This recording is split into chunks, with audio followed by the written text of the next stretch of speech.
예수님은 회당장 야이로의 딸을 다시 살리셨음에도 불구하고 이 일을 아무도 알지 못하게 하라라고 말씀을 하십니다. 사람의 질병을 고치는 일, 목숨을 살리는 일은 예수님의 긍휼하신 마음, 불쌍히 여기시는 마음일 뿐 예수님 사역의 최종 목적이 아니었습니다. 몸의 질병을 고치시는 것과 죽은 자를 살리는 것이 목적이 아니라 하나님의 말씀, 진리의 말씀을 전하고 그 말씀대로 성도가 살아 영생 얻는 것이 목적입니다. 1절 예수님은 죽은 회당장 야이로의 딸을 다시 살리신 곳에 오래 머물지 않고 떠나 고향 나사렛으로 향하게 되고 제자들도 따르게 됩니다. 2절 안식일이 되자 회당에서 가르치게 되고 많은 사람이 듣고 놀라 이 사람이 어디서 이런 것을 얻었느냐, 이 사람이 받은 지혜와 그 손으로 이루어지는 이런 권능이 어찌 됨이냐라고 말을 하게 됩니다. 그러나 이 사람들이 놀라는 이유는 다른 데 있습니다. 3절 이 사람이 마리아의 아들 목수가 아니냐, 야고보와 요셉과 유다와 시몬의 형제가 아니냐, 그 누이들이 우리와 함께 여기 있지 아니하냐라고 말을 하며 예수를 배척하였다고 합니다. 예수님의 말씀이 아니라 그들은 예수를 잘 알고 있다라는 선입견, 편견에 사로잡혀 배척을 하고 있는 것입니다. 사람들은 자신의 무지, 알지 못함에 대하여 잘 알지 못합니다. 그래서 배운 사람의 특징은 무엇을 안다는 것이 아니라 무엇을 모르는 것을 알고 있다는 것입니다. 자신이 무지하다는 것을 아는 것이 배운 사람의 특징인 것입니다. 나훈아가 테스 형에 질문을 하지만 테스 형은 잘 모릅니다. 그리고 네 자신을 알라, 네 주제를 알라라고 말하고 있습니다. 모르는 네 자신을 알아라, 네 주제를 알아라라고 말하고 있는 것입니다. 모르는 네 자신을 알라는 것입니다. 겸손해질 수밖에 없습니다. 진리 대신 예수님 앞에서 우리는 겸손해야 하는 것입니다. 그러니까 성경의 말씀을 안다 이렇게 생각하면 곤란합니다. 우리가 늘 항상 예수 그리스도의 말씀을 우리가 보아도 잘 알지 못하고 들어도 잘 깨닫지 못하는 어리석은 자라는 거죠. 왜냐하면 우리가 마음에 늘 항상 우리의 욕심과 선입견과 편견이 사로잡고 있기 때문에 말씀을 우리가 읽고 이해한다고 하지만 그 말씀을 읽었을 때 이해했을 때는 잠시뿐이고 늘 항상 말씀을 마음에 두고 살지 못하게 되죠. 그래서 우리가 늘 항상 겸손한 마음으로 성경의 말씀을 대할 수밖에 없다는 거죠. 4절 예수님이 그들에게 말합니다. 선지자가 자기 고향과 자기 친척과 자기 집 외에서는 존경을 받는데 자기 고향에서는 아니다라고 말을 합니다. 선입견, 편견에 사로잡혀 선지자를 배척하는 사람의 속성, 기본값을 말하고 있습니다. 5절 예수님은 거기서 아무 권능도 행하실 수 없었다고 말합니다. 권능을 행하시지 않는 것입니다. 믿을 자가 없기 때문입니다. 그래서 소수의 병자에게 안수하고 고치시고 말씀을 적극적으로 전하지 않으시고 돌아서신 것입니다. 6절 예수님은 고향 나사렛에서 그들이 믿지 않음을 이상히 여기셨다, 특별히 생각하셨다라고 합니다. 복음을 전해도 믿지 않는 나사렛에 대하여 분노하시는 것입니다. 그리고 이어서 모든 촌에 두루 다니시며 가르치셨다고 합니다. 그럼에도 불구하고 다른 여러 곳을 두루 다니시며 복음을 가르치신 것입니다. 복음을 받지 않는 곳에 미련을 두지 않고 두루 다니신 것입니다. 7절 12제자를 불러 둘씩 짝을 지어 보내시며 더러운 귀신을 제어하는 권능을 주셨다고 합니다. 오늘날에도 거짓과 풍문에 사로잡힌 사람들, 귀신 들린 사람들이 있는데 그 사람들을 고치는 권능, 능력을 주신 것입니다. 그가 예수 그리스도이기 때문에 가능한 것입니다. 따라하라는 것이 아닙니다. 제가 귀신 내쫓는 권능을 드릴까요, 여러분에게? 이렇게 말하면 사이비가 되는 거죠. 지금 여기 계시는 분은 예수 그리스도 하나님의 아들이세요. 예수 제자들에게 특별하게 그 권능을 나눠주고 계시는 겁니다. 근데 자기가 따라 하려고 하는 사람이 있어요. 자기가 예수 코스프레 하려는 사람이 있는 거죠. 이런 사람들이 나오면 안 되는 거죠. 성경의 말씀을 보고 따라 해야 될 것과 따라 하지 말아야 될 것이 있는데 TV에도 이런 자막이 나오잖아요. 어린애들 따라 하지 마세요. 절대. 8절 또 명령을 합니다. 여행을 위하여 지팡이 외에는 양식이나 배낭이나 전대의 돈이나 아무것도 가지지 말고 다니라고 합니다. 전적으로 하나님의 은혜, 도우심만을 믿고 하루를 살아야 합니다. 찾아간 곳에서 베풀지 않으면 굶어야 하는 것입니다. 9절 신만 신고 두벌 옷도 입지 말라고 하십니다. 신은 걸어 다녀야 하니 신었으나 걷는 중에 두벌 옷을 입지 말라라는 것은 노숙을 하게 될까 걱정 말라는 것입니다. 잠잘 곳이 없을까봐 두꺼운 옷을 준비하지 말라는 것입니다. 10절 또 이어서 말씀을 하시는데 어디에 가든지 누구의 집에 들어가게 되거든 그곳을 떠나가기까지 거기 유하라라고 말씀을 하십니다. 더 좋은 집이 있으나 여기저기 기웃거리며 알아보지 말고 그 집에 계속 머물러라는 것입니다. 그러니까 어느 집에 들어갔는데요. 이 집보다 저 집이 더 좋아요. 저 집에서 오라고 그래요. 가게 되면 어떻게 되나요? 이 집이 더 좋아요. 여기는 24평, 저기는 33평. 오케이. 저 집으로 가버리면 이 24평의 이분이 기분이 빈정이 상하겠죠.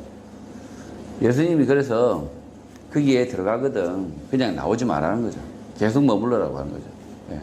여기저기 다니면서 오라는 대로 다 더 좋은데 33평 아유 돈 많은 집에서 부르니까 50평 집에서 부르니까 또 갈 겁니까? 이런 식으로 하면 안 된다는 거죠. 오늘 교회 지도자들이 이런 태도를 좀 보이고 있죠. 성도들이 조금 잘해주면 헬렐레해서 아유 저 성도님 짱이야 이러면서 쫓아다니고 있죠. 목회자들이 이렇게 하면 안 된다는 거죠. 오히려 더 가난하고 또 오히려 아무것도 없고 정말 뭐 좋은 말도 안 해주고 배울 것도 없는 이런 성도들을 만나서 그 목사가 친구 되는 것이 제대로 된 목사인 거죠. 그래서 오히려 돈 많고 유력한 사람들의 성도의 집에 가서 복을 비는 이런 목회자가 되면 안 되는 겁니다. 뭐 물론 이제 돈이 많고 유복한 그 성도가 있어도 그 사람도 똑같이 대하면 되는 거죠. 똑같이 대해야지 여기저기 기웃거리면 안 된다는 거죠. 11절 반대로 어느 곳에든지 너희를 영접하지 아니하고 너희 말을 듣지도 아니하거든 거기서 나갈 때에 발 아래 먼지를 털고 그들에게 증거를 삼으라라고 말씀하십니다. 무슨 증거일까요? 여기 왔다가 그냥 나갔다는 증거입니다. 미련을 갖지 말라는 것입니다. 12절 제 아들은 나가서 회개하라라고 말씀을 전파하니 그러니까 회개하라 이렇게 제 아들의 그 말씀의 요지는 뭐냐? 회개하랍니다. 회개하라라고 말씀을 전파하니 13절 많은 귀신이 쫓겨나고 많은 병자들을 기름을 발라 고쳤다라고 기록하고 있습니다. 귀신을 쫓아내고 병자들을 기름을 발라 고쳤다라는 이 기록은 찬찬히 다시 살펴볼 필요가 있습니다. 지금 시대상과 다르고 말씀의 뜻, 뉘앙스가 다르게 익혀질 수 있기 때문입니다. 오늘날 귀신 들린 사람은 매우 적고 만나보기 어렵습니다. 그러나 당시 유대 사회는 무지하기 때문에 귀신을 모시고 주설적 행위를 하는 사람들이 많을 수 있습니다. 진짜 귀신에 사로잡힌 사람, 악한 영에 사로잡힌 자들도 있겠지만 귀신을 모시고 사는 사람들은 진리, 예수 그리스도의 말씀이 선포될 때 그 귀신을 버리게 되는 것입니다. 신천지 이만희를 귀신으로 믿고 따르는 자들에게 하느님의 말씀을 가르치면 그 귀신으로부터 떠나는 것과 같은 것일 수 있습니다. 또 오늘 병원에서 기름을 발라 병을 고치지 않습니다. 병원에 가면 참기름 안 바르잖아요. 기름 안 바릅니다. 식용유 안 바릅니다. 오늘날 병원에서는 기름을 발라 병을 고치지 않습니다. 그러나 당시 유대인들은 기름을 치료에 사용하였습니다. 이 기름은 지금의 식용유와 같지 않을 수 있습니다. 어쨌든 예수님의 제자들은 기름을 준비하여 아픈 사람들을 돌보고 고쳤다라고 기록하고 있는 것입니다. 그러니까 제자들이 이렇게 병자들을 이렇게 보살핀다는 거죠. 그때 우리 옛날 어릴 적에 보면 된장 발랐잖아요.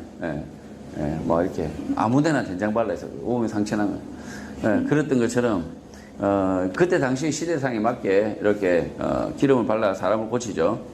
그러나 이 말씀의 뜻은 앞부분에 있습니다. 회개하라는 것입니다. 돌이키라는 것입니다. 하나님을 떠나 우상을 섬기고 귀신을 섬기는 것에서 떠나라는 것입니다. 또 각종 질병 가운데 있는 사람을 돌보는 이유는 그들이 예수 그리스도의 말씀을 듣고 돌이키라는 데 있는 것입니다. 오늘 한국 교회의 문제는 제사보다 제밥에 더 관심이 많은 게 문제입니다. 진리의 말씀을 가르치는 것보다 귀신을 내쫓고 병을 고쳐 한몫 챙겨보겠다는 그런 교회가 있는 것입니다. 그런 교회는 얼른 성도가 떠나야 됩니다. 14절 예수 제자들이 말씀을 선포하기 시작하자 예수의 이름이 드러나게 됩니다. 헤롯 왕이 듣고 이르되 이는 세례 요한이 죽은 자 가운데서 살아났다라고 평가합니다. 그래서 이런 능력이 그 속에서 일어나는 것이라고 설명합니다. 15절 어떤 이는 그가 엘리야라고 하고 또 어떤 이는 그가 선지자니 옛 선지자 중에 하나와 같다라고 말을 합니다. 의견이 분분한 것입니다. 16절 헤롯은 듣고 자기 주장을 합니다. 내가 목벤 요한 그가 살아났다. 세례 요한이다 라고 말을 합니다. 예수님을 죽은 세례 요한이 다시 살아난 귀신으로, 그러니까 요한의 귀신으로 보려는 것입니다. 그 이유는 헤롯이 세례 요한을 부당하게 잔인하게 죽였기 때문입니다. 헤롯이 지금 갑자기 예수님 소식을 듣고 나서 자기 지은 죄가 있으니까 뭔가 찜찜했으니까 늘 항상 불안했으니까 이 헤롯이 이 세례 요한이 다시 살았나 이런 마음을 가지고 있는 거죠. 불안한 마음을 가지고 있는 겁니다. 17절 앞서 헤롯이 자기 동생 빌립의 아내 헤로디아를 자기 아내로 하는 악행을 저지르고 이 악행을 세례 요한이 비난하자 요한을 잡아 옥에 가두게 된 것입니다. 세례 요한이 헤롯의 악행을 비난하지 않았다면 옥에 갇힐 이유가 없는 것이지만 세례 요한은 잡혀갈 줄 알고도 침묵하지 않고 헤롯의 악행을 비난한 것입니다. 18절 세례 요한은 동생의 아내를 취하는 것이 옳지 않다 이렇게 이야기하고 있습니다. 그러니까 세례 요한이 헤롯에게 동생의 아내를 취하는 것은 옳지 않다라고 이렇게 분명하게 말하고 있죠. 그런데 이렇게 점잖게 이야기했을까요? 헤롯 왕에게 이렇게 헤롯 그 동생의 아내를 취하는 것이 옳지 않다 이렇게 아주 점잖게만 이야기했을까요? 이거죠. 세례 요한이 아무런 감정도 없이 이성적으로 점잖게 말하지는 않았음이 분명합니다. 헤롯의 악행에 대하여 분노를 담아서 말했던 것입니다. 19절 그러자 헤로디아가 요한을 원수로 여겨 죽이려고 하지만, 그러니까 옆에 있던 헤로디아가 요한을 원수로 여겨 부들부들한 거죠. 죽이려 하지만 그렇게 하지 못하게 되는 것입니다. 그러니까 지금 세례 요한이 분명히 이 마귀 자식아 이렇게 하면서 네가 그러고도 왕이냐 이렇게 아주 심각하게 이야기하고 있었다는 거죠. 동생의 아내를 취하는 게 뭐하는 짓이냐, 뭐하는 짓거리냐 이게. 이게 그 다윗의 왕가냐, 이 나라의 왕이냐 이렇게 하면서 심하게 심지어는 삽살게 드립을 쳤을 수도 있는 거죠. 이 독사 같은 놈아 이렇게 할 수도 있는 거죠. 20절 그 이유는 헤롯이 요한을 의롭고 거룩한 사람으로 알고 두려워하여 보호하며 또 그의 말을 들을 때에 크게 번민을 하면서도 달갑게 들었기 때문이라고 합니다. 요한이 심하게 말을 하여 달갑지 않았음에도 불구하고 그가 의롭고 거룩한 사람이어서 두려워하고 또 번민을 하면서도 돌이키지 않는 상태인 것입니다. 21절 이르는 중에 마침 기회가 좋은 날이 왔는데 곧 헤롯이 자기 생일에 대신들과 천부장들과 갈릴리의 귀인들로 더불어 잔치를 하게 됩니다. 좋은 날은 요한을 어떻게 못하다가 죽일 기회가 왔다는 것입니다. 22절 헤로디아의 딸이 친히 들어와 춤을 추어 헤롯과 그와 함께 앉은 자들을 기쁘게 했고 왕이 그 소녀에게 이르되 무엇이든지 내가 원하는 것을 내게 주리라 이렇게 큰 소리를 칩니다. 23절 헤롯은 기분이 좋았는지 맹세를 하면서 무엇이든지 내가 내게 구하면 내 나라의 절반까지라도 주리라 라고 큰 소리를 칩니다. 헤로디아가 요즘 걸그룹 마냥 제대로 노래와 춤을 한 것 같고 그것에 대하여 사람들이 감탄을 하고 좋아하는 가운데 헤롯이 이런 맹세를 하게 된 것입니다. 24절 그가 나가서 그 어머니에게 물어봅니다. 내가 무엇을 구할까요? 하니 그 어머니 헤로디아는 세례 요한의 머리를 달라고 합니다. 세례 요한이 헤로디아에 대하여 불륜이라고 말하자 그것에 대하여 앙심을 품고 있었던 것입니다. 25절 헤로디아의 딸은 왕에게 다시 들어가 세례 요한의 머리를 소반에 얹어 곧 내게 주기를 원한다고 말을 합니다. 매우 잔인한 일이지만 자기 어머니와 자신의 태생을 모욕하는 요한을 죽여 줄 것을 요구한 것입니다. 어리지만 이 헤로디아의 딸도 사악한 것입니다. 26절 왕은 심히 근심하게 됩니다. 잔치상에서 자기가 맹세한 것이 있고 자신의 체면이 구겨질까봐 그 안전자들로 인하여 거절할 수 없게 된 것입니다. 27절 헤롯 왕은 술자리에서 말을 합니다. 곧 시병 하나를 보내어 요한의 머리를 가져오라 명을 하고 그 사람이 나가 옥에서 요한의 목을 베어서 28절 그 머리를 소반에 얹어다가 소녀에게 주니 소녀가 이것을 그 어머니에게 주게 됩니다. 사람의 머리를 잘라 가져다 주는 잔인한 짓을 생일 잔치상에서 하게 된 것입니다. 29절 요한의 제자들이 듣고 와서 시체를 가져다가 장사하게 됩니다. 오늘날에도 이런 잔인한 일들, 악한 일들이 권력자들 가운데서 버젓이 일어나고 있습니다. 죄 없는 사람을 옥에 가두고 죽이는 일들이 특별한 이유가 있는 것이 아니라 악인들의 체면, 신기와 같은 이런 평범한 이유로 죄 없는 사람의 자유와 목숨을 빼앗는 것입니다. 오늘 한국 사회도 다를 바 없습니다. 경찰, 검찰 권력을 쥐고 있다는 자들 가운데 헌법과 법률이 아니라 자신의 체면, 신기에 따라 제멋대로 수사를 하기도 하고 하지 않기도 하는 악한 일이 벌어지고 있는 것입니다. 선택적 수사와 재판, 사형을 집행하는 이런 악함은 헤롯 왕에서만 보여지는 것이 아니라 오늘 한국의 윤석열 검찰에게서도 보여지는 것입니다. 윤석열 검찰이 악한 이유는 헌법과 법률 양심이 아니라 자신의 기분에 따라 자신의 체면을 위하여 자신의 입장을 위하여 제멋대로 하고 버젓이 법대로 수사했다라고 거짓말을 하는 것입니다.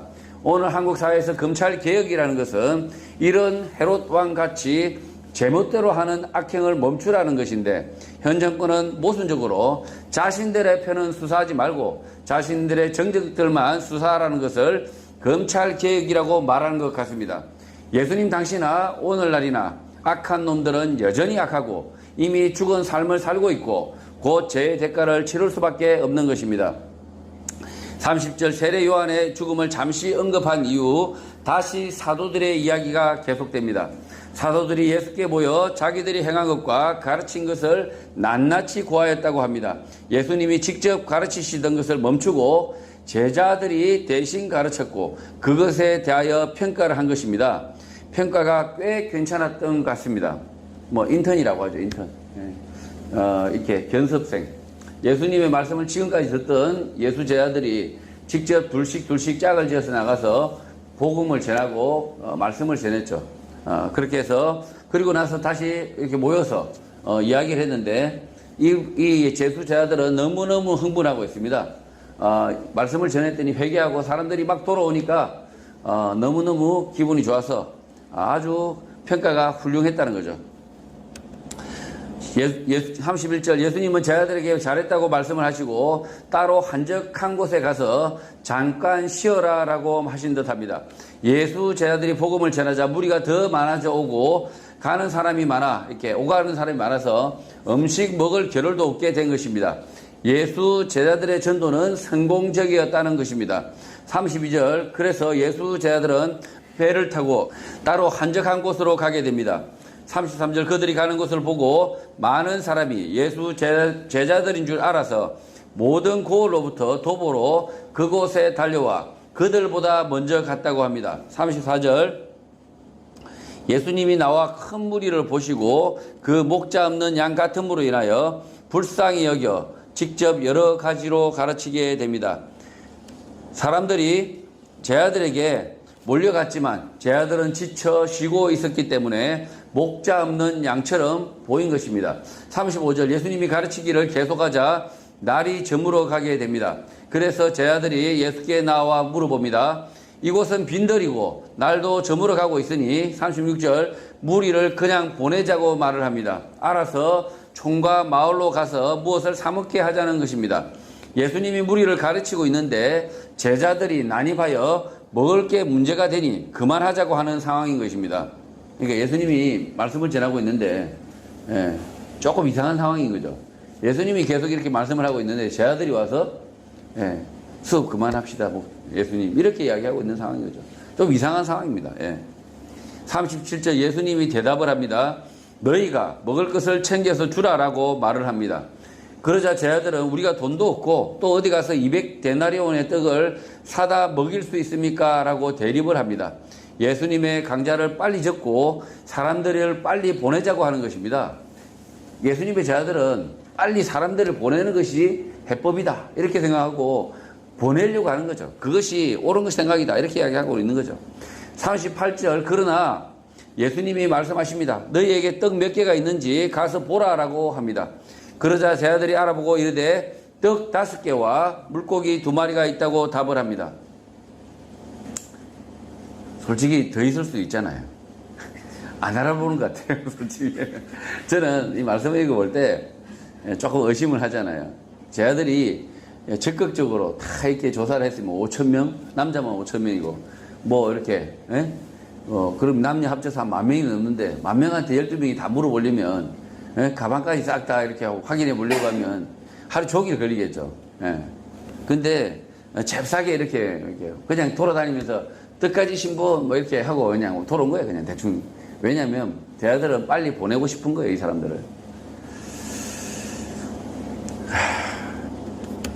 제자들은 무리를 가르치시는 분이 누구신지 아직도 제대로 모르고 있고 자신들의 생각을 굽히지 않고 사람들을 빨리 보내고자 대들고 있고 예수님은 무리들을 보내면 그만이지만 일부러 무리들을 보내지 않고 있는 것입니다.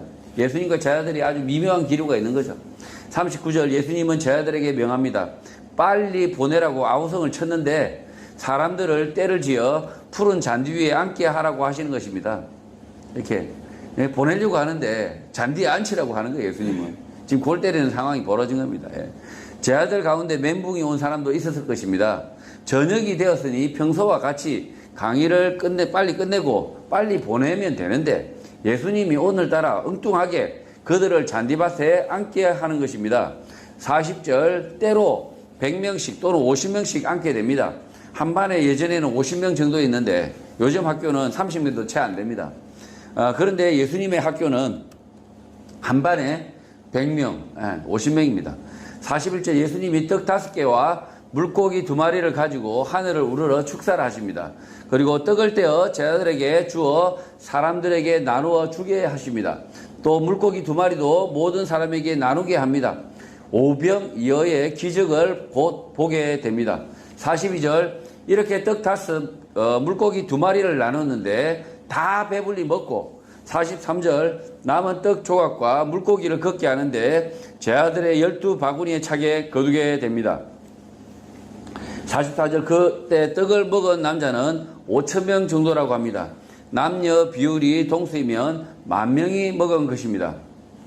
지금 예수님이 제자들은 빨리 보내자고 지금 주청을 했잖아요. 이렇게 빨리 보냅시다 이랬는데 다 먹이고 예수님이 심지어 그 불만에 가득한 제자들 자기들 생각에 전혀 이렇게 부합하지 않는 예수님에 대해서 조금 심드렁한 이 제자들에게 바구니를 들어서 그 음식을 거두라고 하잖아요, 또. 그런데 거두라고 하는데, 걷지 않게 됩니다. 이게 뭐 거두라고 해서 이 제자들이 이걸 거두면서도 좀 불편했을 거예요, 마음이. 이걸 거둬서 뭐 하려고 이제 음식 뭐 남은 거 갖다 버리면 되잖아요. 근데 그걸 거두라고 하는 걸 보면 예수님께서 의도하신 거죠, 실제로는. 예수님의 강의장에 난입하여 저녁이 되었으니 강의를 끝내고 빨리 무리들을 보내자던 제자들은 뜻하지 않게 많은 사람들이 빵 5개, 물고기 2마리로 배물이 먹는 것을 직접 보게 되고 심지어 자신들이 돌아다니며 그 남은 것을 바구니에 채우는 경험을 한 것입니다. 예수님이 하나님의 아들 그리스도의 심을 믿지 못했고 랍비의 한 사람, 선지자의 한 사람으로 생각했던 것입니다. 그런 그들을 위하여 예수님이 기적을 베푸신 것입니다. 45절 오병이의 기적 이후 예수님은 즉시 제자들을 채촉하여 자기가 무리를 보내는 동안에 배 타고 앞서 건너편 베세다로 가게 하십니다. 무리 가운데 예수님만 남고 제자들을 먼저 보낸 것입니다. 무리들을 빨리 보내자고 예수님과 대립했던 제자들의 심기가 불편했을 수 있습니다. 그래서 제자들을 먼저 보내시는 것 같습니다. 46절 예수님은 홀로 남아 무리와 작별하신 후에 기도하러 산에 가십니다. 바로 배를 타고 제자들에게 가지 않고 산으로 가신 것입니다. 제자들 가운데 예수님께 빨리 무리를 보내자고 아우성을 친 사람도 있을 수 있습니다. 제자들의 감정이 가라앉을 때까지 시간을 보내신 것일 수 있습니다. 47절 날이 저물자 제자들을 태운 배는 바다 가운데 있고 예수님은 홀로 무태에 계십니다. 48절 예수님은 무태에서 바람이 역풍으로 불어 제자들이 힘겹게 노젓는 것을 보시고 계십니다. 그리고 밤 4경쯤에 바다 위로 걸어서 그들에게 오셔서 지나가려고 하십니다. 밤 4경은 새벽 3시에서 6시 무렵인데 무리를 걸어 오셨지만 배를 지나치려고 하는 것입니다. 49절 제자들은 예수님이 바다 위로 걸어오심을 보고 유령인가 하여 소리를 지르게 됩니다. 낮 시간에 자기들의 말을 듣고 무리를 보내지 않았고 심지어 오병이어로 남자만 5,000명을 먹인 상황이지만 제자들은 못마땅한 상황이 계속되고 있었던 것입니다. 50절 그들이 다 예수를 보고 놀라게 됩니다. 그리고 예수님이 말씀을 합니다. 안심하라, 내니 두려워하지 말라라고 합니다. 제자들 가운데 배 가운데 여전히 자신들이 무리들 가운데 망신을 당하였다 생각하며 불만을 가진 제자도 있을 수 있습니다. 시간이 오래 지났지만 여전히 감정의 골이 깊었을 수 있는 것입니다. 51절 예수님의 배에 올라 그들에게 찾아갑니다. 그러자 바람이 그치고 제자들이 마음에 심히 놀라게 됩니다. 52절 그 이유는 그들이 그 떡 떼시던 일을 깨닫지 못하고 도리어 그 마음이 둔하여졌기 때문이라고 합니다. 제자들이 마음이 둔해진 이유는 뻔합니다. 자신들의 뜻이 전해지지 않고 예수님이 거절했기 때문입니다. 빨리 무리들을 보내어 각자 먹게 하자. 그렇게 하면 편하다라고 자신들이 생각하는 지극히 정상적인 현명한 판단, 생각을 전했는데 거절당하여 기분이 상한 것입니다. 그러나 오병이어의 기적이 베풀어졌을 때 그들은 돌이켰어야 하지만 오히려 마음이 둔하여졌다고 기록하고 있습니다. 엉뚱하게 앙금이 남은 것입니다. 여전히 예수님보다 자신의 생각이 옳다고 여기고 있는 것 같습니다. 훗날 이 제자들은 자신들의 어처구니 없는 말과 행동들에 대하여 후회를 하고 각성을 하게 됩니다. 예수님이 랍비 선생이 아니라 하나님의 아들이심을 진심으로 고백을 하게 됩니다. 시간이 한참 흐르고 나서입니다. 그래서 사건을 통하여 바로 믿음을 얻지 못하고 믿음은 늘 시간이 필요하게 됩니다. 53절 배는 바다를 건너가 게네사렛 땅에 이르게 됩니다. 바다 위를 걸어와 제자들에게 찾아왔지만 제자들은 놀라기만 하였고 그때 이후로 심적 변화가 서서히 시작된 것입니다. 54절 게네사렛에 배가 도착하고 배에서 내리니 사람들이 곧 예수신 줄을 알고 모여듭니다.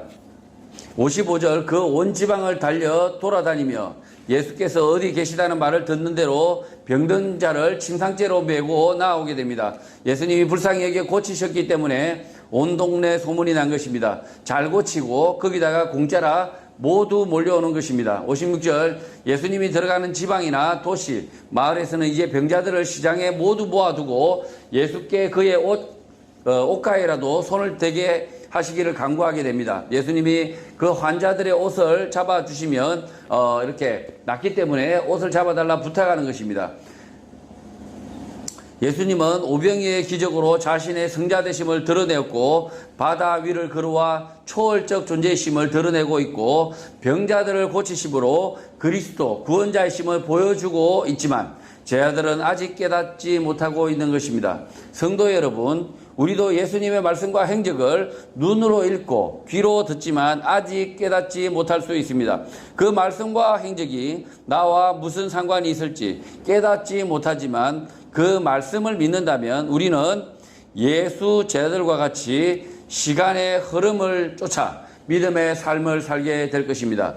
예수님의 말씀을 부지런히 읽고 이렇게 열심히 듣게 된다면 우리가 그 말씀을 우리가 부지런히 말씀을 계속 읽고 듣고 다시 말씀을 계속 깨닫지 못하지만 그 말씀에 천착한다면 우리는 그 말씀에 순종하는 삶을 어느 순간 우리가 살 수 있게 된다는 겁니다. 우리가 그래서 이 말씀을 쫓아서 살 때에 영생의 삶을 어느덧 우리가 살 수 있게 되기를 주님의 이름으로 축복합니다. 아멘.